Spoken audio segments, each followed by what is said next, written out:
अस्सलाम वालेकुम। अच्छा, ये क्वेश्चन एक ऐसा क्वेश्चन है जो कि बड़ा टेक्निकल है, स्टैंडर्ड कोस्टिंग कैप्टन किट में। तो आपका भाई जो है इसको भी कर देता है।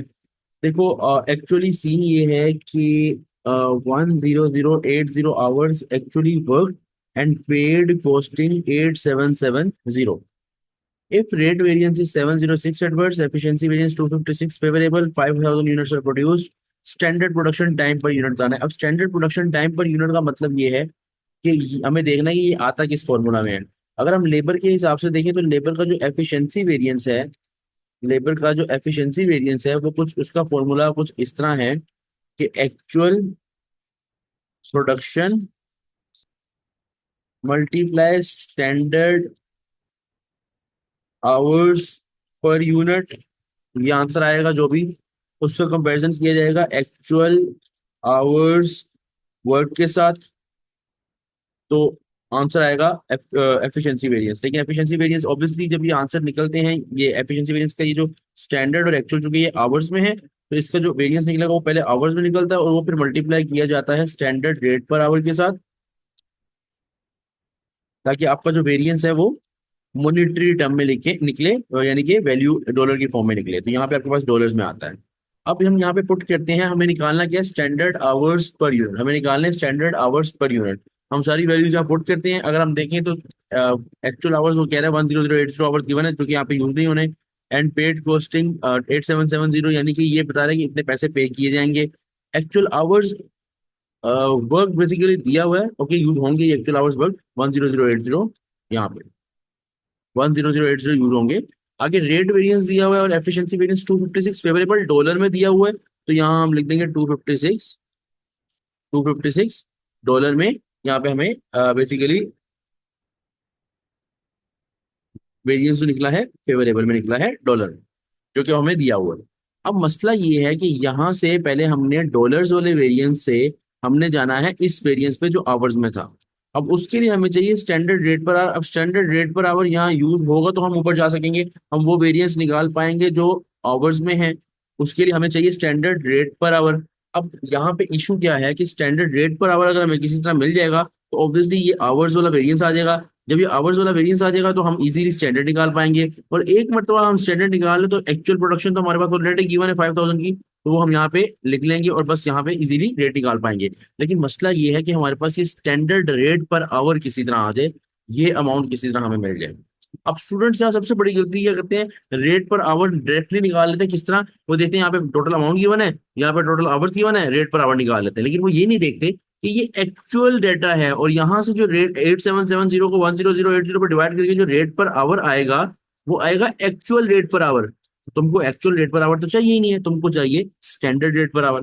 तो अब यहाँ पे बड़े ही देखने के बाद, बड़े ही समझने के बाद समझ आती है कि ये तो कंफर्म है कि स्टैंडर्ड रेट पर आवर कहीं पे भी गिवन नहीं है। तो आपको सोचना है कोई ऐसा स्टैंडर्ड है जहाँ पे standard rate per hour use हो। तो बिल्कुल है, जो आपका रेट वेरिएंस है, जो आपका रेट वेरिएंस है उसके अंदर आपको जो फॉर्मूला है वो है actual hours into standard rate per hour. इस फॉर्मूला में स्टैंडर्ड रेट पर आवर आता है और उसका कंपैरिजन किया जाता है एक्चुअल लेबर कॉस्ट के साथ, ताकि आंसर क्या आए, रेट वेरिएंस में आए।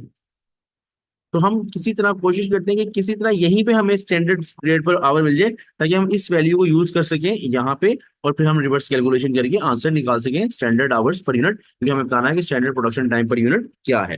अब यहाँ से अगर देखें तो हमारे पास रेट वेरिएंस गिवन है, बिल्कुल 707 से एडवर्स रेट वेरिएंस गिवन है। और रेट वेरिएंस तो ऑलरेडी डॉलर में होता है तो उसमें कुछ भी कन्वर्ट करने की जरूरत नहीं है, लेकिन ये एडवर्स है अनफॉर्चुनेटली। एक्चुअल लेबर कॉस्ट उसने आपको दी हुई है, बिल्कुल 8,770 एक्चुअल लेबर कॉस्ट है। एक्चुअल आवर्स वर्क दिए हुए हैं, बिल्कुल दिए हुए हैं 100,080 एक्चुअल आवर्स भी दिए हुए हैं।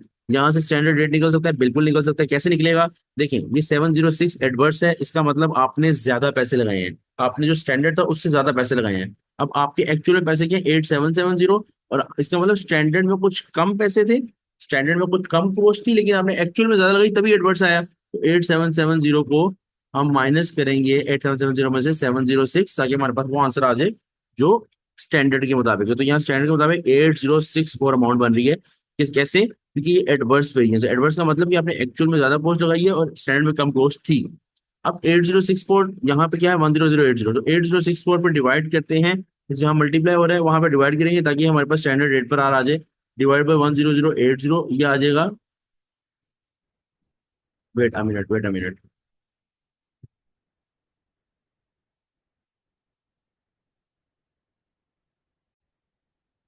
तो ये आ जाएगा 0.8। 0.8 किस तरह, 8064 डिवाइडेड बाय 8064 डिवाइडेड बाय 10080। 0.8 आ गया, ये आंसर स्टैंडर्ड रेट पर आवा है। तो इसको हम यहाँ यूज कर लेंगे 0.8। अब 0.8 को यूज करके रिवर्स कैलकुलेशन करते हैं। अब ऑब्वियसली ये जो वेरिएंस आवर्स में था ये मल्टीप्लाई हुआ था 0.8 से, तो आंसर क्या आया था 256। अब रिवर्स जाने के लिए हम डिवाइड करेंगे, 256 को डिवाइड करेंगे 0.8 से तो आंसर आएगा 320। इसका मतलब यहाँ पे 320 आवर्स थे, यहाँ पे 320 आवर्स थे, उसको 0.8 से मल्टीप्लाई करके 256 निकाला गया, और ये भी फेवरेबल है। अब हमें वेरिएंस पता चल गया आवर्स में, अब इससे ऊपर जा सकते हैं, बिल्कुल जा सकते हैं। किस तरह जाएंगे, अगर आप देखें कि 320 आवर्स फेवरेबल का मतलब ये है कि आपने टाइम बचाया है, फेवरेबल का मतलब टाइम बचाया, यानी एक्चुअल में आपने कम टाइम लगाया है, और स्टैंडर्ड के मुताबिक आपके आवर्स ज्यादा थे। एक्चुअल में कम टाइम लगाया है और स्टैंडर्ड के मुताबिक आपके आवर्स ज्यादा थे, तभी तो आपका फेवरेबल आंसर है। तो अब एक्चुअल में अगर ज्यादा लेके जाना है तो मैं ऐड करूंगा 10080 में अपना वेरिएंस, ताकि मेरे पास स्टैंडर्ड ज्यादा आए। स्टैंडर्ड के मुताबिक मेरा आंसर क्या आ रहा है, 10400, 10400। अगर यहाँ एडवर्स होता इसका मतलब ये था एक्चुअल में मैंने आवर ज्यादा लगाया, तो मैं फिर माइनस करके कम अमाउंट निकालता स्टैंडर्ड की। अभी मैंने ज्यादा अमाउंट निकाली है 10040, और दूसरी साइड पे 5000 है। 5000 वहां पे मल्टीप्लाई हो रहा है, 10,400 पे डिवाइड कर दो, 10,400 डिवाइडेड बाय 5000, आंसर आ जाएगा 2.08। 2.08, और आंसर क्या बन जाएगा, डी बन जाएगा। अब नो डाउट ये क्वेश्चन एक वाहिद टेक्निकल क्वेश्चन है जो कि एक बुक में है, जो जिस इस तरह सॉल्व हुआ है, इसके अलावा कोई क्वेश्चन इतना बुरे तरीके से सॉल्व नहीं हुआ हुआ। और क्या कहते हैं, कुछ स्टूडेंट जो गलती करते हैं वो पता क्या करते हैं, वो यहाँ पे जब स्टैंडर्ड रेट पर आवर चाहिए होता है तो वो यहाँ पे डायरेक्टली 8770 को मैं अगर निकालूं, 8770 डिवाइडेड बाय 10080 अगर करें, तो ये 0.87 कुछ आता है, वो यूज कर लेते हैं, जिससे आंसर फाइनल यहाँ पे आंसर गलत आता है। तो इस चीज का ख्याल है कि आपने इसको पहले रेट वेरिएंस के थ्रू स्टैंडर्ड रेट पर आर निकालना है, और उसके बाद इस कैलकुलेशन को सॉल्व करना है। तो इस तरह की जो है ना मुश्किल क्वेश्चन जो है ना, ये आप लोगों के एक टफ चैलेंज होता है पेपर में। अगर इस तरह का कोई गेम हो जाए तो फिर अल्लाह ही खैर करे। मिलते हैं फिर कभी, अपना ख्याल रखें, अल्लाह हाफिज।